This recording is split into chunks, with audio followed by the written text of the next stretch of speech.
নমস্কার বন্ধুরা, রুম্পার হেসেলে তোমাদের সকলকে স্বাগত।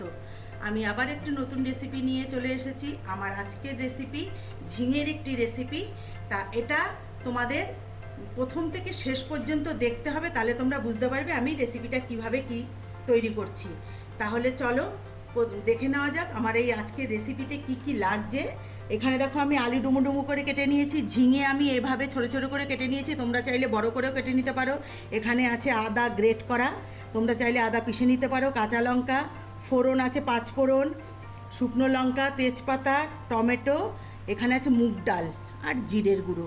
তা মুগ ডালটা আমি সামান্য হালকা করে ভেজে নিয়েছি, তোমরা চাইলে কাঁচা অবস্থায়ও রান্নাটা করতে পারো, আমি একটু হালকা ভেজে নিয়েছি। তাহলে চলো উনানের কাছে চলে যাই বা গ্যাসের কাছে চলে যাই। দেখো বন্ধুরা, আমি গ্যাস ধরিয়ে দিয়েছি, কড়াই বসিয়ে আমি সর্ষের তেল দিয়ে দিয়েছি। রান্নাটা কিন্তু সর্ষের তেলে হবে, তা আমি সর্ষের তেল দিয়ে দিয়েছি। এবার আমি প্রথমে আলুটা ভেজে তুলে নেব। তার জন্য আমি কড়াইতে একটু হলুদের গুঁড়ো দিয়ে দিই, তাহলে তেলটা ছিটে আসবে না।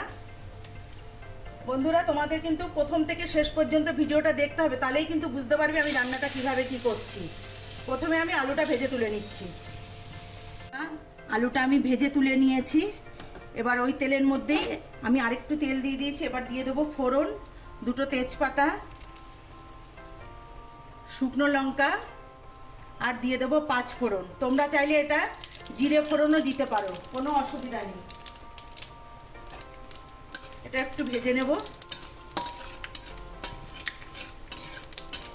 এবার আমি এর মধ্যে দিয়ে দিচ্ছি গ্রেট করে রাখা আদা, তোমরা চাইলে আদাটা পিষেও দিতে পারো।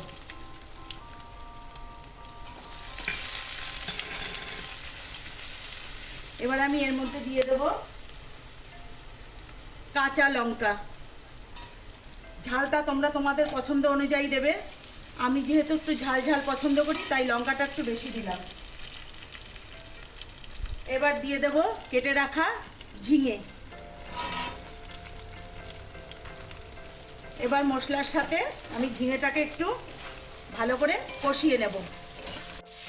দেখো বন্ধুরা, মশলার সাথে আমার ঝিঙেটা একটু ভাজা ভাজা হয়ে গেছে। আমার ক্যামেরাটা বন্ধ হয়ে গেছিলো, তাই হলুদ দেওয়াটা দেখাতে পারিনি, আমি কিন্তু এর মধ্যে হলুদ দিয়ে দিয়েছি। এবার আমি এর মধ্যে দেব লবণ, স্বাদ মতো লবণ দিয়ে দিলাম। এবার আমি এর মধ্যে দেব ভেজে রাখা রোস্টেড জিরের গুঁড়ো। তোমরা চাইলে এমনি জিরের গুঁড়ো দিতে পারো বা জিরে বেটেও দিতে পারো, আবার নাও দিতে পারো জিরের গুঁড়ো। আমি একটু জিরের গুঁড়ো দিলাম রোস্টেড।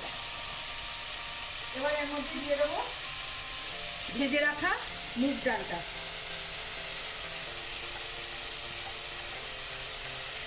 এবার আমি সব কিছুর সঙ্গে আবার ভালো করে একটু কষিয়ে নেব। আর এর মধ্যে আমি এখন দেবো টমেটো। এবার আমি এর মধ্যে টমেটোটা দিয়ে দিচ্ছি। আর দেখো বন্ধুরা, আমি এটা কিন্তু বেশিক্ষণ ভাজবো না, কেননা ডালটা আমি আগেই ভেজে রেখেছিলাম। আর তোমরা যদি কাঁচা ডাল দিয়ে করো তাহলে কিন্তু একটু ডালটা এই মশলার সঙ্গে একটু ভেজে নিতে হবে। তা আমি যেহেতু আগে ভেজে নিয়েছিলাম, এই জন্য আমি বেশি ভাজবো না।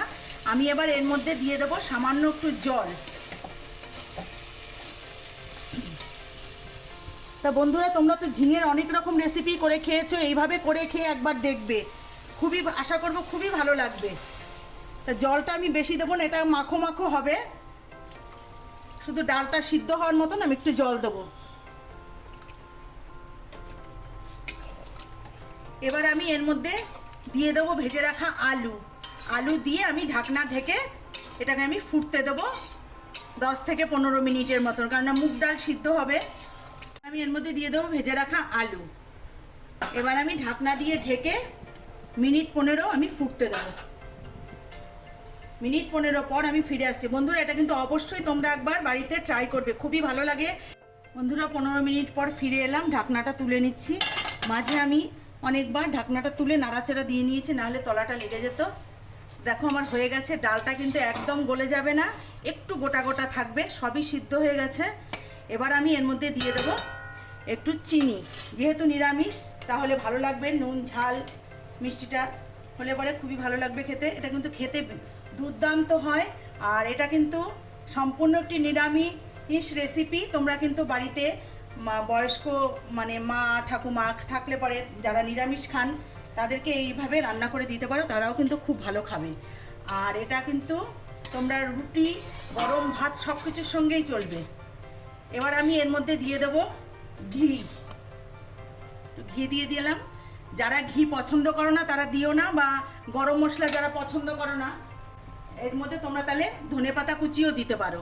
আমি দিয়ে দিচ্ছি গরম মশলা। তোমরা চাইলে গরম মশলা না পছন্দ করলে দিও না, ধনেপাতা কুচি দিয়েও নামিয়ে নিতে পারো। আমার হয়ে গেছে রেসিপিটা তৈরি। এবার আমি নামিয়ে নিয়ে তোমাদেরকে দেখাচ্ছি। দেখো বন্ধুরা, আমি নামিয়ে নিয়েছি। আর এটা আমি তোমাদেরকে নাম বলিনি, এখন তোমাদেরকে বলছি এটা হচ্ছে মুগ ঝিঙের ঘন্ট। এটা কিন্তু খেতে ভীষণই দুর্দান্ত হয়। তোমরা অবশ্যই বাড়িতে একবার ট্রাই করবে। আমি কিভাবে বানালাম এইভাবে বানিয়ে তোমরা খেয়ে আমাকে কমেন্ট করে জানাবে। আর তোমাদের যদি এই রেসিপিটি ভালো লেগে থাকে তাহলে লাইক, শেয়ার, কমেন্টস করতে ভুলো না। আর যারা নতুন বন্ধু দেখছো তারা আমার চ্যানেলটিকে অবশ্যই সাবস্ক্রাইব করে নিও। আর যারা করেছো তাদেরকে অসংখ্য অসংখ্য ধন্যবাদ। বন্ধুরা, তোমরা কিন্তু আমার এই রেসিপিগুলো সব যখনই আমি যেই রেসিপিগুলো দিই তোমরা কিন্তু ফুল ওয়াচ করো, কারণ আমার রেসিপিগুলো খুব বেশি বড় হয় না। আর তাহলে আজকের মতন এখানেই শেষ করছি। ভালো থেকো, সুস্থ থেকো, নমস্কার।